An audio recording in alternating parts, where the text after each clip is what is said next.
दोस्तों, धर्मशास्त्र चैनल में आपका फिर से स्वागत है। एक धर्म एक राष्ट्र बनाने की हमारी कोशिश में आपका प्यार और सहयोग जो हमें मिल रहा है, उसके लिए हम दिल से आपके आभारी हैं। आज बात करेंगे महाभारत काल से चले आ रहे ऐसे इतिहास या यूं कहे वर्तमान की, जिसे सुनकर रोंगटे खड़े हो जाएंगे। आज आपका परिचय कराएंगे महाभारत के ऐसे महायोद्धा से जो आज भी 5000 सालों से जिंदा है। हम आपके सामने प्रत्यक्ष प्रमाणों के साथ ये बात साबित कर देंगे और वीडियो के अंत तक आप खुद इस निर्णय पर पहुंच जाएंगे कि ये बात 16 आने सच है या कोरा झूठ। दोस्तों, महाभारत की हम जब भी बात करते हैं तो हमें प्रभु श्री कृष्ण, पांडव, कौरव और भीष्म पितामह ही याद आते हैं। पर इन्हीं सब में एक महारथी और है जिसके बिना महाभारत युद्ध का जिक्र अधूरा है। ये वो महायोद्धा है जिसके नाम का सहारा लेकर स्वयं प्रभु श्री कृष्ण ने कौरव सेना को कमजोर करने की योजना बनाई थी और वो उसमें सफल भी हुए थे। आज भी लोगों का अगाध विश्वास है कि ये योद्धा पिछले 5000 सालों से एक श्राप को भुगतने के लिए पृथ्वी लोक पर जिंदा है और जगह जगह लोगों द्वारा साक्षात देखा गया है। जी हाँ, हम बात कर रहे हैं अश्वत्थामा की। अश्वत्थामा एक ऐसा योद्धा जिसकी मृत्यु की झूठी खबर ने महाभारत युद्ध को निर्णायक मोड़ पर लाकर खड़ा कर दिया था। अश्वत्थामा को भगवान श्री कृष्ण ने एक श्राप दिया था, जिसकी वजह से वो आज भी पृथ्वी पर घूम रहा है, लथपथ है मगर जीवित है और भटक रहा है मौत के इंतजार में। ये ऐसी मान्यता है जो इस देश के लाखों लोगों द्वारा मानी जा रही है कि अश्वत्थामा आज भी जिंदा है, पर वो सबको दिखाई नहीं देता है। दिल्ली यूनिवर्सिटी के प्रोफेसर डी मिश्रा, जो कि पूर्व अध्यक्ष रहे हैं संस्कृत विभाग के, उन्होंने जी न्यूज के टीवी इंटरव्यू में सच और झूठ की खोज में निकले प्रख्यात पत्रकार राहुल सिन्हा को बताया था कि अश्वत्थामा न सिर्फ जिंदा है बल्कि उसको उनके एक रिश्तेदार ने देखा भी है। दरअसल महाभारत युद्ध के अंत में अपने पिता गुरु द्रोणाचार्य की मृत्यु का बदला लेने के लिए अश्वत्थामा ने कुछ ऐसा किया जिससे प्रभु श्री कृष्ण इतने क्रोधित हुए कि उन्होंने अश्वत्थामा को श्राप दे दिया कि वो पृथ्वी लोक पर हमेशा जिंदा रहेगा, पीड़ित रहेगा।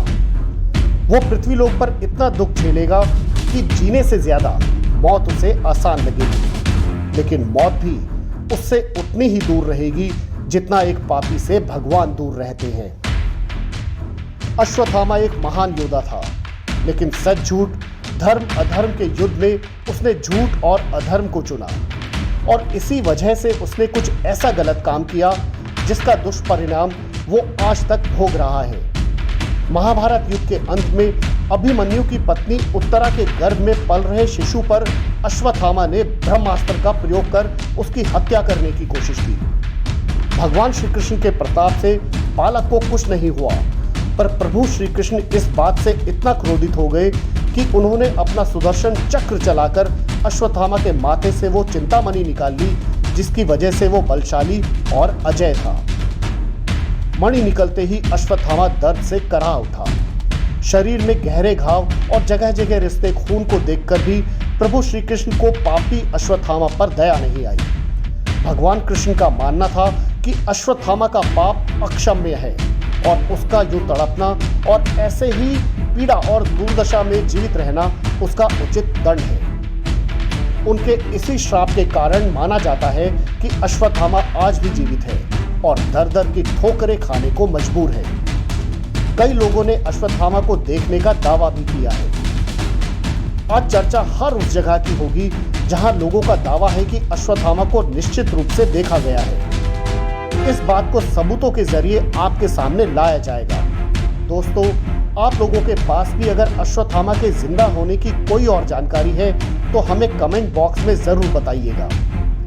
अश्वत्थामा के जीवित होने की सच्चाई को जानने के लिए कृपया इस वीडियो को पूरा देखिए और अगर आप चैनल में नए हैं तो चैनल को सब्सक्राइब भी जरूर कीजिए। असीरगढ़ का किला। चलिए अब आपको बताते हैं अश्वत्थामा के जीवित होने के सबूत नंबर 1 की। इसके लिए आपको लेकर चलते हैं असीरगढ़ के किले में। असीरगढ़ का ये किला राजदार है पौराणिक रहस्यों का, जिसकी जड़ें द्वापर युग से जुड़ी हुई है। इस वीरान और खामोश किले में आज भी कोई घूमता है। शिव के परम भक्त उस घायल योद्धा को कोई देख नहीं पाता, पर वो सबको देखता है। इस किले के चप्पे चप्पे से वाकिफ है अश्वत्थामा। हर रोज उसकी यहाँ मौजूदगी की निशानी गवाही देती है कि वो है, यही है। मध्य प्रदेश के बुरहानपुर में स्थित असीरगढ़ के इस किले से आखिर क्या रिश्ता है अश्वत्थामा का? चलिए इस रात से पर्दा उठाते हैं। दरअसल इस किले के अंदर एक प्राचीन शिव मंदिर है, जिसे गुप्तेश्वर मंदिर के नाम से भी जाना जाता है। इस मंदिर में स्थापित शिवलिंग पर हर रोज एक ताजा गुलाब का फूल रखा मिलता है। ये आज भी रहस्य है कि इस फूल को यहाँ हर रोज कौन रख जाता है। एक किंवदंती है कि गुरु द्रोणाचार्य के पुत्र अश्वत्थामा इस किले के अंदर लगी बावड़ी में स्नान किया करते थे और पूजा अर्चना करके वो गुलाब का फूल शिवलिंग को अर्पित करते थे। कहा जाता है कि द्वापर युग की वो परंपरा आज भी जारी है। लोगों का अटूट विश्वास है कि हर रोज शिवलिंग को गुलाब का फूल अर्पित करने वाला कोई और नहीं बल्कि अश्वत्थामा ही है, जो ब्रह्म मुहूर्त में ही आकर यहाँ पूजा कर जाता है। लोगों का कहना है कि श्री कृष्ण के शराब से ग्रसित अश्वत्थामा भगवान शिव को प्रसन्न करने के लिए मंदिर के शिवलिंग पर फूल और रोली चढ़ाकर जाता है। दोस्तों, शिवलिंग के बारे में आपको एक बात और बताते हैं।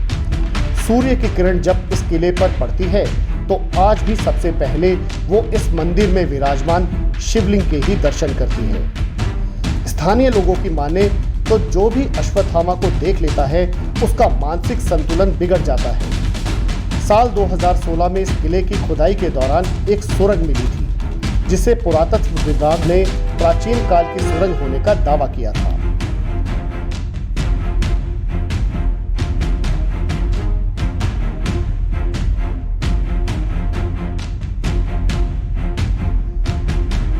अब बात करते हैं उस जगह की जिसे माना जाता है अश्वत्थामा की तपोस्थली। मध्य प्रदेश में महू से 12 किलोमीटर दूर विंध्याचल की पहाड़ियों पर खोदरा महादेव का स्थान है। इस जगह प्रचलित है कि आज भी अश्वत्थामा यहाँ आता है। ये तपोस्थली वास्तव में गुरु द्रोणाचार्य की थी। गुरु द्रोणाचार्य उस समय बहुत निर्धन थे। तब तक वे पांडव और कौरवों के गुरु नहीं बने थे।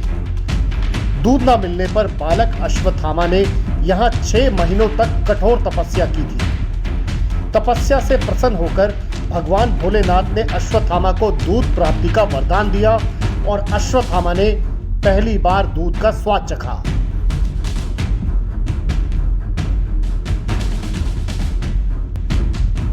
जाने माने पायलट बाबा, जो कभी एयरफोर्स में पायलट होते थे, उन्होंने भी अश्वत्थामा को साक्षात देखने का दावा किया है। उन्होंने इस घटना का वर्णन कुछ इस प्रकार किया है। एक दिन जब मैं सुल्पानेश्वर मंदिर के परिसर में विश्राम कर रहा था तो मेरी आंखें एक असाधारण व्यक्ति की तरफ केंद्रित हुई। वे बहुत ही युवा और बलशाली प्रतीत हो रहे थे। उनकी भुजाएं और असाधारण लंबाई देखकर मैं दंग रह गया। उनकी मूछें थी और चेहरे पर ऐसा तेज था जो बरबस मेरी आंखों को उनकी तरफ आकर्षित कर रहा था। उनके आकर्षक व्यक्तित्व को देखकर मेरे मन में उन्हें जानने की प्रबल इच्छा हुई और मैं अपनी जगह से उठकर उनके पीछे चल दिया। मैं उनके काफी करीब पहुंच चुका था, पर अचानक वो आदमी घूमा और मुझे वहां से जाने का अनुरोध करने लगा। मैंने तुरंत उनके पैर पकड़ लिए और उनसे कहा कि प्रभु अपने बारे में बताइए, हमें आपके मार्गदर्शन का बेसब्री से इंतजार है। बड़ी विनम्रता के साथ मैं अपने आप को आपके पैरों पर समर्पित करता हूँ। कृपया अपनी पहचान को प्रकट करें। मैं जानना चाहता हूँ कि आप कौन हैं। उन्होंने मुझे बहुत ही विनम्रता से अपने करीब बुलाया और बताया कि मैं गुरु द्रोणाचार्य का पुत्र अश्वत्थामा हूँ। महाभारत के युद्ध में मैं मुख्य सेनापति था। महाभारत तो इतिहास बन गया है, पर मैं अभी भी अतीत में जी रहा हूँ। ये मंदिर मेरा है। मेरे लिए समय स्थिर हो गया है। आम आदमी समय के साथ सामंजस्य बनाए रखने का प्रयत्न कर रहा है, जबकि मेरे साथ विपरीत घट रहा है। समय मेरे साथ साथ तालमेल बिठा रहा है।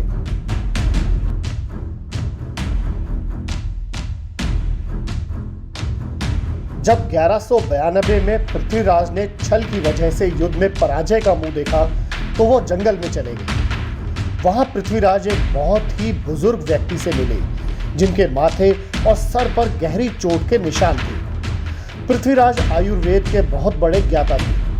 उन्होंने उस बुजुर्ग व्यक्ति को बताया कि वे आयुर्वेद के बल पर उनकी चोटों को ठीक कर सकते हैं। वृद्ध व्यक्ति ने उनकी बात स्वीकार कर ली और पृथ्वीराज जी ने जड़ी बूटियों के द्वारा उनका इलाज शुरू कर दिया। 1 सप्ताह इलाज के बाद भी वृद्ध व्यक्ति की चोटें और खून का रिसाव जस का तस बना रहा। उन पर दवाई का कोई असर नहीं हुआ। पृथ्वीराज ये देखकर बहुत आश्चर्यचकित हुए। उन्होंने उस वृद्ध व्यक्ति से पूछा कि क्या वो अश्वत्थामा है, क्योंकि पृथ्वीराज जानते थे कि माथे से मणि निकालने वाली जगह को ठीक नहीं किया जा सकता। वृद्ध व्यक्ति ने उन्हें बताया कि वो अश्वत्थामा ही है और ये कहकर वो चले गए। इस बात को विस्तार से पृथ्वीराज रासों में बताया हुआ है। ये पुस्तक 12वीं शताब्दी में लिखी गई थी।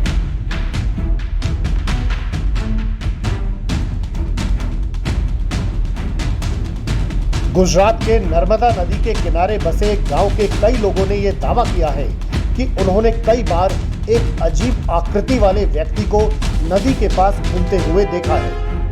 वो व्यक्ति काफी बड़ी डील डॉल वाला था और उसके शरीर के पास काफी मक्खियां और कीड़े घूमते हुए दिखाई दिए। लोगों ने यह दावा किया है कि वो कोई और नहीं बल्कि योद्धा अश्वत्थामा ही था। दोस्तों, महाभारत युद्ध समाप्त होने के बाद कौरव सेना में सिर्फ 3 योद्धा जीवित रह पाए थे, कृपवर्मा और अश्वत्थामा। कृप जहां हस्तिनापुर चले गए, वहीं कृपवर्मा ने द्वारका की ओर रुख कर लिया। शाप से पीड़ित अश्वत्थामा को व्यास मुनि ने अपनी शरण दी।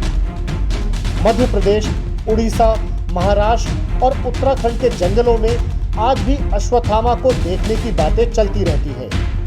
दोस्तों, अगर आपको भी और सबूत और ऐसी घटनाओं के बारे में कोई जानकारी है तो कृपया हमें कमेंट बॉक्स में जरूर बताएं। कहा जाता है कि अश्वत्थामा कलयुग काल के अंत तक श्रापित होने के कारण भटकते रहेंगे। हिंदू माइथोलॉजी के अनुसार हनुमान जी, अश्वत्थामा, राजा बलि, व्यास जी, विभीषण, कृपाचार्य, परशुराम और ऋषि मार्कंडे ये 8 अमर हैं। दोस्तों, हम उम्मीद करते हैं कि आज का वीडियो देखने के बाद आप इस निष्कर्ष पर पहुंच गए होंगे कि अश्वत्थामा आज भी जिंदा है या नहीं। आपको आज का वीडियो कैसा लगा, हमें कमेंट बॉक्स में कमेंट करके जरूर बताएं।